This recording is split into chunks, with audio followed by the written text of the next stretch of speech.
Hello everyone, আমি অঙ্কিতা আপনাদের সকলকে পিকআট পাইনুকে আবার আমন্ত্রণ জানাচ্ছি। আপনারা যারা আমাদের অরিগান ট্রিপের ব্লগগুলো ফলো করছেন তারা তো জানেন আমরা এবারে সামার ট্রিপে অরিগান ঘুরতে গেছিলাম। আমরা টোটাল 11 দিন অরিগানে ছিলাম। এই ট্রিপে আমরা অরিগান স্টেটের বেশ কিছু জায়গা ঘুরে দেখেছি। আমি অলরেডি দুটো ভ্লগ আপনাদের সাথে শেয়ার করেছি। প্রথম ভ্লগে বেশ কিছু ওয়াটারফলস আপনাদের ঘুরিয়ে দেখিয়েছি, আর সেকেন্ড ভ্লগে আমাদের একটি স্টেট পার্কে হাইকিং এক্সপিরিয়েন্সও শেয়ার করেছি। আজকের ভ্লগে আমরা অরিগান কোস্টাল লাইনের ওপর দিয়ে আমাদের রোড ট্রিপ এক্সপিরিয়েন্স শেয়ার করতে চলেছি। আমরা বিভিন্ন জায়গায় থামবো এবং সেই জায়গাগুলোকে এক্সপ্লোর করব। অরিগানে তো পাহাড়, সমুদ্র সবই রয়েছে। আজকের ভ্লগে মূলত আমরা অরিগান কোস্ট ঘুরে দেখব। তো চলুন, আশা করছি আজকের এই ভ্লগটাও আপনাদের ভালো লাগবে। আমরা আজকের এই রোড ট্রিপের প্রথম ডেস্টিনেশনে পৌঁছে গেছি। এই জায়গাটার নাম হচ্ছে ডিপো বে। ডিপো বেতে আসবার পর জানতে পারলাম এখানে ওয়ার্ল্ডের স্মলেস্ট ন্যাচারাল ন্যাভিগেবল হারবার রয়েছে। সামনে দেখতে পাচ্ছেন ডিপো বে ব্রিজ এবং এটি এখানকার একটি আইকনিক ল্যান্ডমার্ক হিসেবে পরিচিত।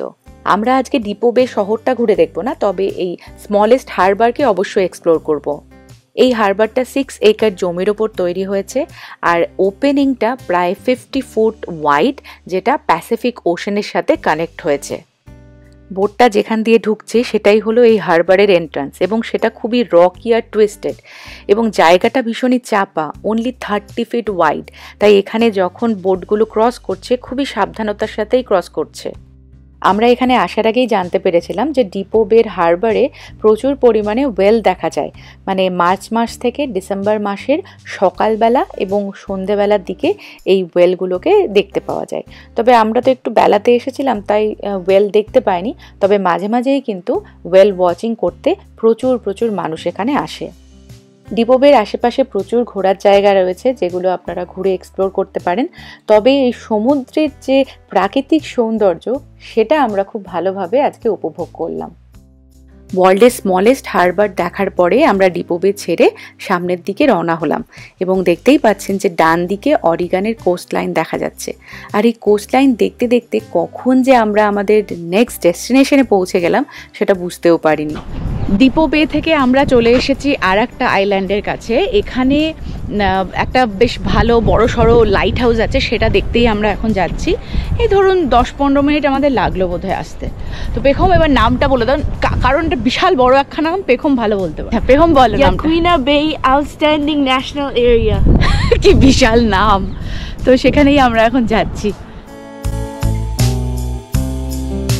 ওই যে দূরে একটা বিল্ডিং এর মতো দেখা যাচ্ছে, ওটাই হচ্ছে অ্যাকুইনা হেড লাইট হাউস।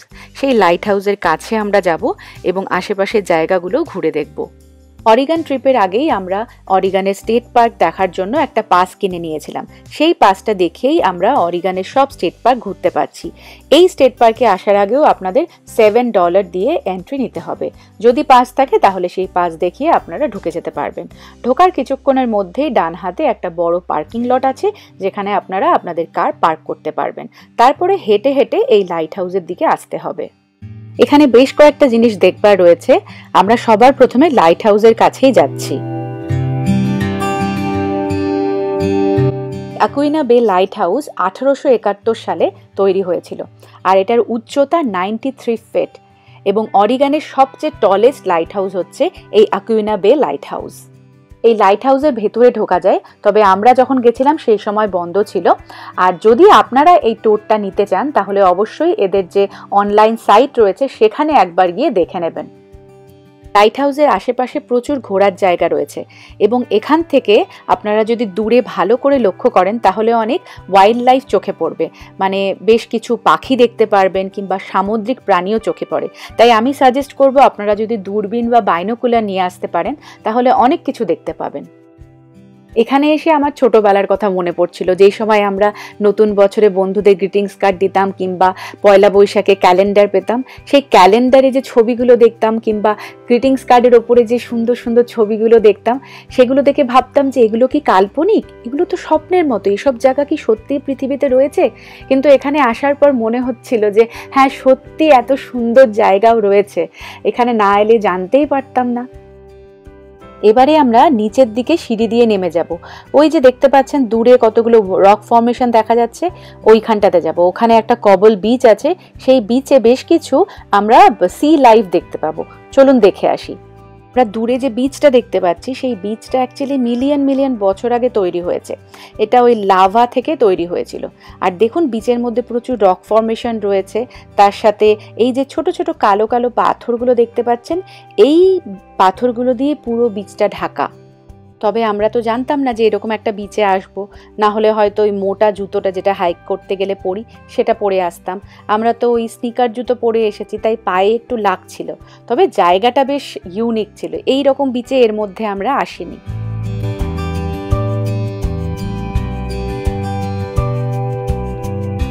বিচের এই পোর্শনটাতে প্রচুর সি লাইফ রয়েছে, মানে সি ক্রিয়েচার যেগুলো বা সি প্ল্যান্ট সেগুলো আছে।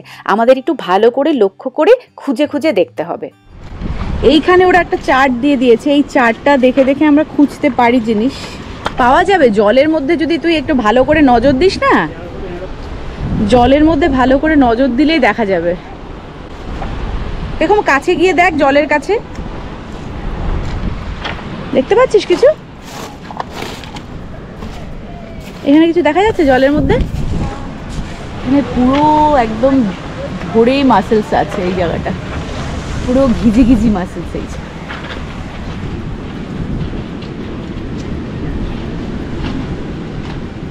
মাসেলস কিন্তু খাওয়াও যায়, রেস্টুরেন্টে পাওয়া যায়।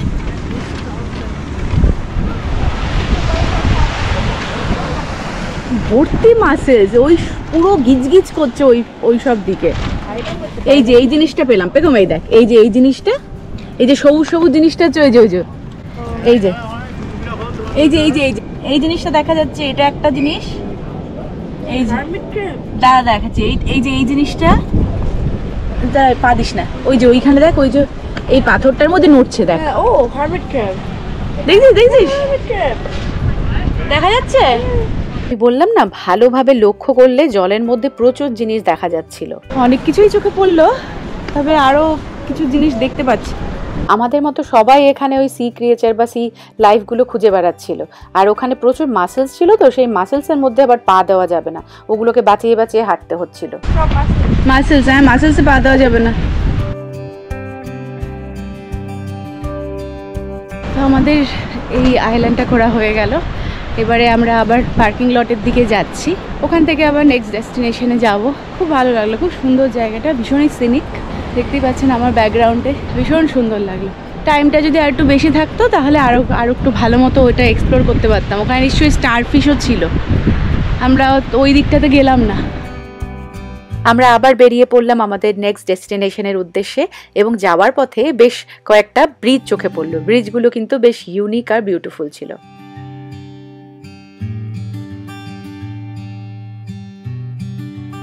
তো আমরা এখন ডেভিলস চার্ন বলে একটা ভিউ পয়েন্টে এসেছি। এখান থেকে এই যে আমাদের পেছনে দেখা যাচ্ছে।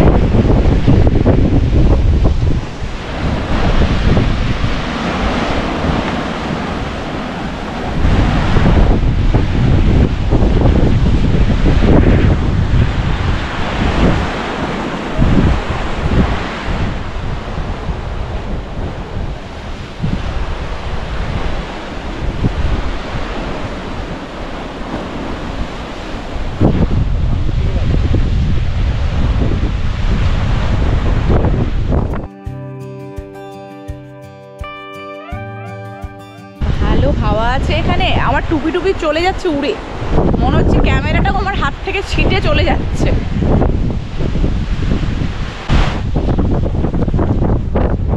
জলটা এসে ওই কর্নারে গিয়ে ধাক্কা খাচ্ছে, ওখানে ধাক্কা খেয়ে জলটা ঘুরে যাচ্ছে, ঘুরে আবার রিটার্ন করে আবার ওদিকে চলে যাচ্ছে।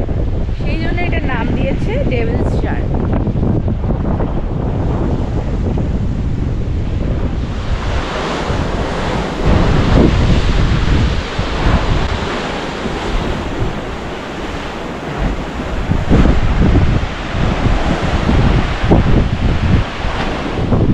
হাওয়া দিচ্ছে,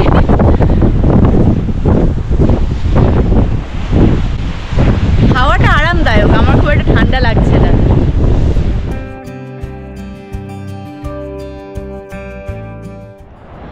আমরা আরও একটা ভিউ পয়েন্টে চলে এসেছি, এটার নাম হচ্ছে কেপ পারপিচুয়া। এখান থেকেও ভিউটা দারুণ, এটা একটু উঁচু থেকে, তবে সমুদ্রটা খুব সুন্দর দেখা যাচ্ছে।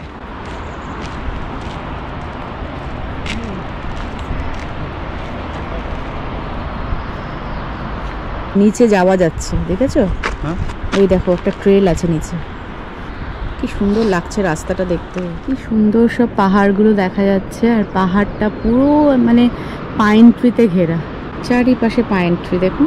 আর নিচ থেকে একটা রাস্তা দেখা যাচ্ছে, কি সুন্দর আঁকা বাঁকা রাস্তা, অপূর্ব লাগছে দেখতে। আমরা এখন চলে এসেছি থোর্স ওয়েল বলে একটা লুক আউটে। হ্যাঁ, আমি টুপিটা ধরে রেখেছি, কিন্তু টুপিটা পুরো হাওয়ায় উড়ে যাবে, খুলে ফেলতে হবে। ওরে বাবা, না হলে টেনশন হচ্ছে, টুপি উড়ে সমুদ্রের তলায় চলে যাবে।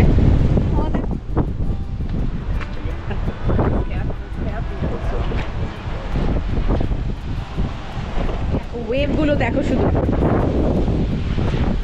ও বাহ, এই দেখো দেখো দেখো, দেখলে কি হচ্ছে?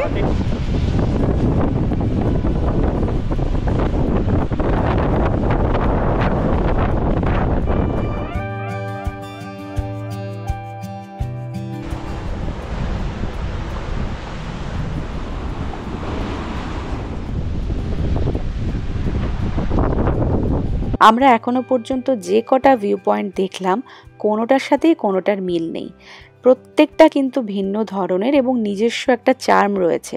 আর সবচেয়ে যেটা আমার এই অরিগান কোস্টলাইনের ভালো লাগলো, সেটা হচ্ছে এই যে রক ফর্মেশনগুলো সমুদ্রের ধার দিয়ে দেখুন, এই যে রক ফর্মেশনগুলো হয়েছে, সেগুলোর জন্যই কিন্তু এর মধ্যে একটা ইউনিকনেস চলে এসেছে। আমরা আজকের এই রোড ট্রিপের একদম শেষ পর্বে চলে এসেছি। এখন আমরা চলে যাচ্ছি আর একটা লাইট হাউস দেখতে। অবশেষে আমরা হেসেটা হেড লাইট হাউসের কাছে চলে এসেছি। পার্কিং লটের ঠিক সামনেই একটা বিচ রয়েছে, সেই বিচে প্রচুর মানুষ রয়েছে, এনজয় করছে। তবে আমরা এখন বিচে যাব না, আমরা সোজা চলে যাব হাইক করে ওই যে ওপরে বাড়িটা দেখা যাচ্ছে ওখানে, এবং ওখান থেকে আরও কিছুক্ষণ হাইক করলে আমরা লাইট হাউসটা দেখতে পারবো। আমরা হাঁটতে হাঁটতে ওপরে চলে এসেছি। যে বাড়িটা আমরা নিচের থেকে দেখতে পাচ্ছিলাম, ঠিক সেই বাড়িটার সামনেই এখন আমরা দাঁড়িয়ে আছি। এটা আসলে একটা গেস্ট হাউসের মতো, এখানে আমরা চাইলে বুকিং করে রাত্রে থাকতেও পারি, আবার সকালে এখানে ব্রেকফাস্টের ব্যবস্থাও আছে। তবে এই বাড়িটার সামনে যে ভিউটা, সেটা দেখার মতো। দেখতেই পাচ্ছেন এখান থেকে বিচটা দেখা যাচ্ছে, চারিদিকে পাহাড় পাইন ট্রি দিয়ে ঘেরা, আর ঠিক পাশ দিয়ে এই কোস্টাল ট্রেলটা চলে গেছে। এই ট্রেল দিয়েই আমরা ওপরে উঠে যাব। আমরা আমাদের লাস্ট ডেস্টিনেশনে চলে এসেছি। তো এই যে আমার পেছনে দেখতেই পাচ্ছেন যে লাইট হাউসটা ছোট, খুব একটা লম্বা নয়, কিন্তু অনেকটা উঁচুতে উঠে আমাদের এটা দেখতে আসতে হলো। বেশ হাফ মাইল মতো হাইক করে আসতে হলো ওপরে, দেখা যাচ্ছে। আর এর সামনে যে ভিউটা, এটাও খুবই সুন্দর দেখাচ্ছি আপনাদের। এই যে দেখুন, যে সমুদ্র তো দেখা যাচ্ছেই, তার সাথে পাহাড়, ওখানে একটা দূরে ব্রিজ দেখতে পাচ্ছেন, ওই ব্রিজের কাছেই আমরা পার্ক করেছি, ওখান থেকে আমরা ওপরে এলাম হাইক করে। এই লাইট হাউসটা প্যাসিফিক ওশান থেকে প্রায় 206 ফুট উঁচুতে রয়েছে, আর এটার উচ্চতা হচ্ছে 56 ফুট। লাইট হাউসের ওপরে অ্যাকচুয়ালি যাওয়া যাবে, এখান থেকে সিঁড়ি রয়েছে, ভেতর দিয়ে যাওয়া যাবে। আমাদের এখন সময় নেই, তাই যাচ্ছি না। এইবার এই অরিগান ট্রিপে আমাদের দুখানা সুন্দর সুন্দর লাইট হাউস দেখা হলো। এর আগেও আমরা লাইট হাউস দেখেছি, তবে সাধারণ বিচের ওপর দেখেছি। এইরকম হাইক করে ওপরে উঠে লাইট হাউস কখনো দেখা হয়নি। বেশ অ্যাডভেঞ্চারাস গেল আজকের দিনটা আমাদের, অনেকগুলো জায়গা আমরা ঘুরে দেখলাম। তো এখন আমাদের ফিরে যাওয়ার পালা। আমরা এখন হোটেলে চলে যাব, অন্য একটা শহরে যাব। আশা করছি আজকের এই ব্লগটা আপনাদের ভালো লেগেছে। নতুন ব্লগ নিয়ে খুব শিগগিরই চলে আসবো। ততদিন সকলে ভালো থাকবেন, সুস্থ থাকবেন। আবার আসবো ফিরে। বাই।